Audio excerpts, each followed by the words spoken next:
¿Qué tal? Soy Pedro Iniesta desde Macro y Micro, su videocolumna para el canal de Jesús Escobar Tobar. El día de hoy la videocolumna lleva por título Las veces que Estados Unidos nos ha ayudado contra el narcotráfico. Como ustedes ya sabrán, el pasado 1 de noviembre, Carlos Manso, alcalde de Uruapan, Michoacán, fue asesinado en plena plaza pública mientras se encontraba celebrando el Día de Muertos, una fecha bastante importante en nuestro país. Mientras recorría las distintas tumbas y las ofrendas que conmemoraban el día, recibió aproximadamente 7 disparos, uno de los cuales finalmente le quitaría la vida cuando llegó al hospital una hora después. El alcalde Manso era identificado por su retórica antinarcóticos y anticrimen organizado, por lo que causó bastante conmoción en el país. El alcalde tenía mucha popularidad tanto en Uruapan como fuera del municipio, llegando en 2024 como un candidato independiente, conquistando aproximadamente el 70% de las preferencias electorales en aquel entonces. Sin embargo, pues también perteneció al partido oficial Morena, Movimiento de Regeneración Nacional, entre 2021 y 2024, cuando fue diputado federal por aquel partido. Sin embargo, pues en los últimos meses su retórica antinarcóticos y su crítica constante al gobierno federal y al gobierno estatal generaba tensiones con la Cuarta Transformación y pues muchas veces ganando adeptos dentro de los opositores, por lo que pues este evento pues ha sido bastante recuperado, bastante reivindicado, bastante criticado por parte de una gran mayoría de los actores de la derecha, incluyendo la derecha internacional, ¿no? Es el caso de Cayetana Álvarez Toledo, quien es marquesa de Casa Fuerte allá en España, pero también una de las máximas exponentes de la ultraderecha española, reconocida en gran parte del mundo. Esto le dijo a la presidenta Claudia Sheinbaum Pardo en una publicación en la red social X. Exige disculpas a España por los muertos de hace 500 años, cuando debería ofrecerlas ella por los mexicanos que mueren hoy. Carlos Manso, joven y valiente alcalde de Uruapan, última víctima de la violencia que desangra México. Otro que no nos hizo esperar para darnos su opinión fue Christopher Landó, quien actualmente es subsecretario del Departamento de Estado, pero también fue embajador de México en nuestro país. El ex embajador dijo que el gobierno norteamericano se encontraba en plena disposición de incrementar, de profundizar la cooperación con nuestro país para combatir a los cárteles de la droga y del crimen organizado. Igualmente, otra información que fue difundida muy rápidamente fue una nota de la NBC en la que presuntamente se devela una operación que ya estaría en marcha para combatir a los cárteles de la droga en nuestro país por parte del Departamento de Estado. Según la información que se ofreció por la agencia internacional, pues esta operación sería secreta y ya estaría en marcha, aunque todavía se encontraría en los preparativos del entrenamiento de las fuerzas que serían ocupadas para finalmente intervenir en nuestro país. Esta intervención podría recurrir a drones, pero también a la presencia de efectivos militares en nuestro país, lo que sería a todas luces una violación a la soberanía mexicana.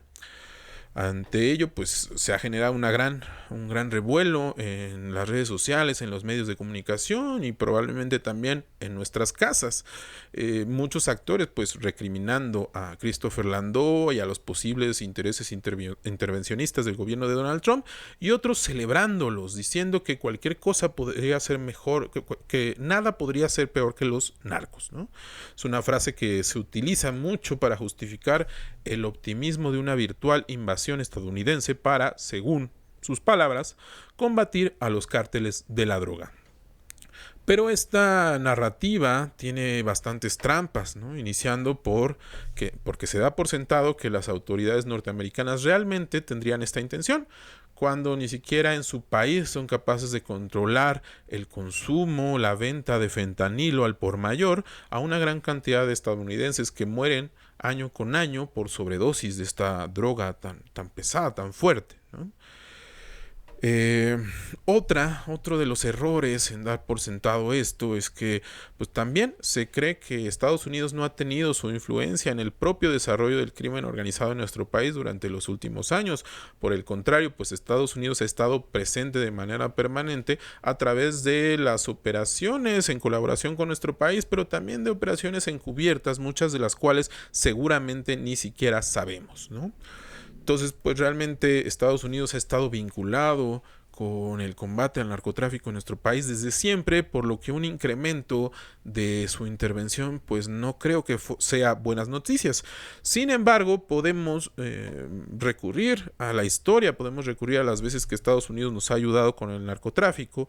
Yo traigo a colación 3 veces, ¿no?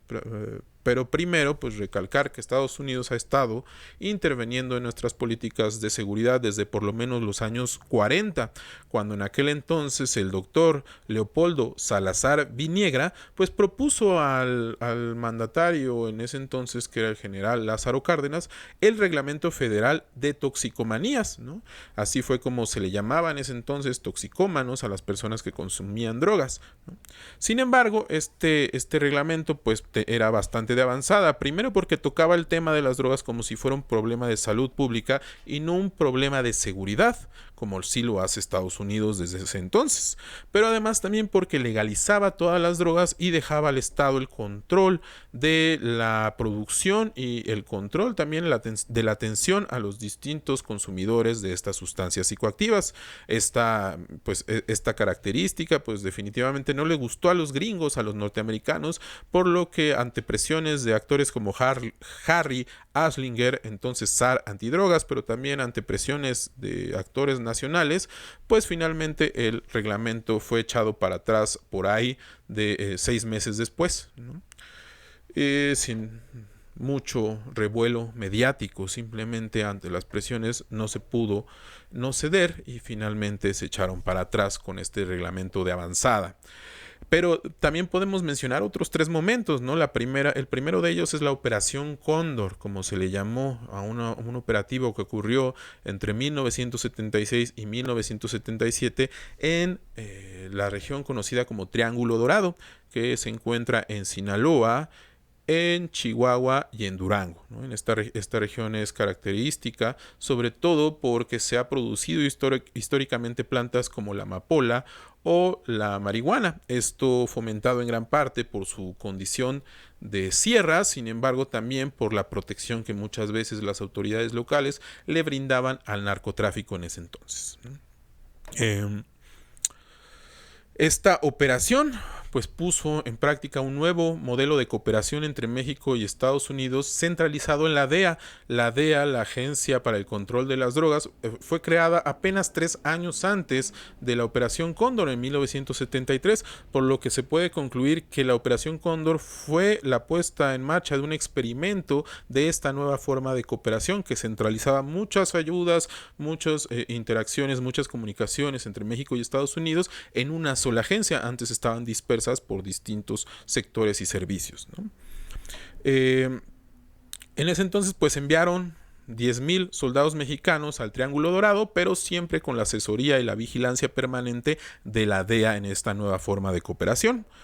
En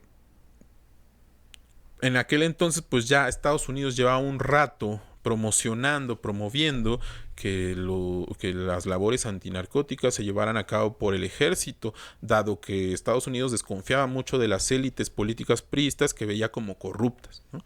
Entonces le sugería, a través de presiones diplomáticas, que recurrieran al ejército con la finalidad de tener una fuerza autónoma dentro de la operación antinarcóticos, ¿no?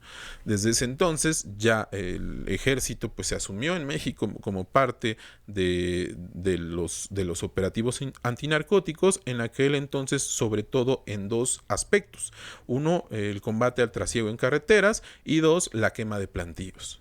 La Operación Cóndor pues fue la puesta en práctica de una serie de recomendaciones de Estados Unidos que venían desde por lo menos los años 40, como les decía hace un momento. Pero lamentablemente hubo consecuencias graves. En realidad no se redujo la producción y la exportación de estas plantas, sino por el contrario se generaron nuevos problemas, ¿no? Parte de las consecuencias de la Operación Cóndor fue el desplazamiento forzado en al menos 2,000 comunidades de los Altos de Sinaloa. Estas comunidades se vieron obligadas a migrar, sobre todo a los entornos urbanos más cercanos como Culiacán, como Mazatlán, pero a la vez generó nuevos problemas urbanos derivados de la demanda de servicios, pero también de nuevas formas de violencia urbana.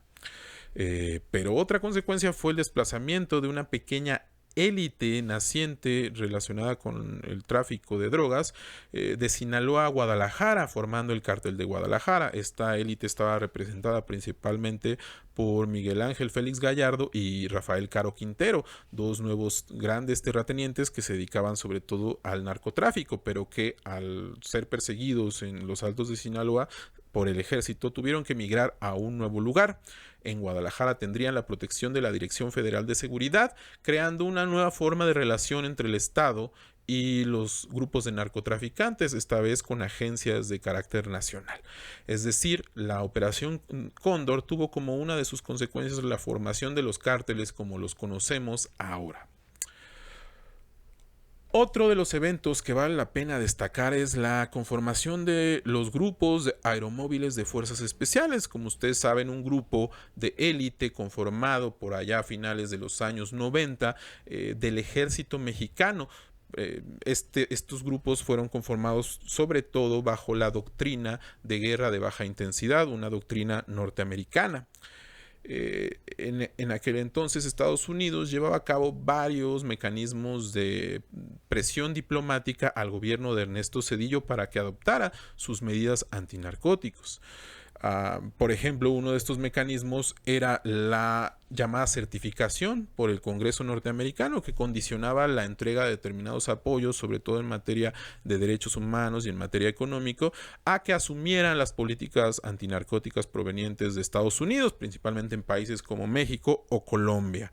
En ese entonces, Zedillo, a pesar de que se opuso a la certificación como mecanismo de presión diplomática, tuvo que aceptar el entrenamiento de al menos unos 6,000 elementos en tierras norteamericanas por el ejército norteamericano en tácticas contra insurgentes y antinarcóticos.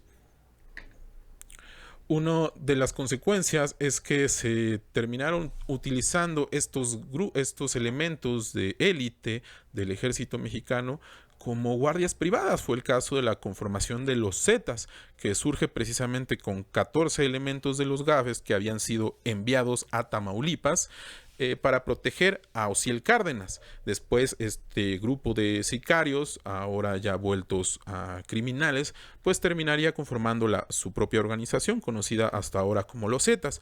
Pero hubo un evento muy similar también ocurrido en Chihuahua, cuando el cártel de Juárez presuntamente habría cooptado algunos elementos GAFE para conformar una guardia privada. Sin embargo, este grupo no trascendió, no se conformó como una organización particular.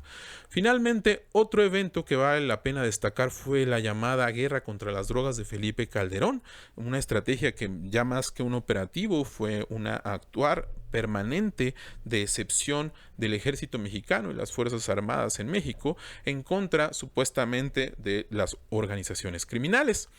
Esta iniciativa fue permanentemente respaldada por el gobierno norteamericano, además de que fue acompañada a partir de 2008 por la Iniciativa Mérida, ¿no?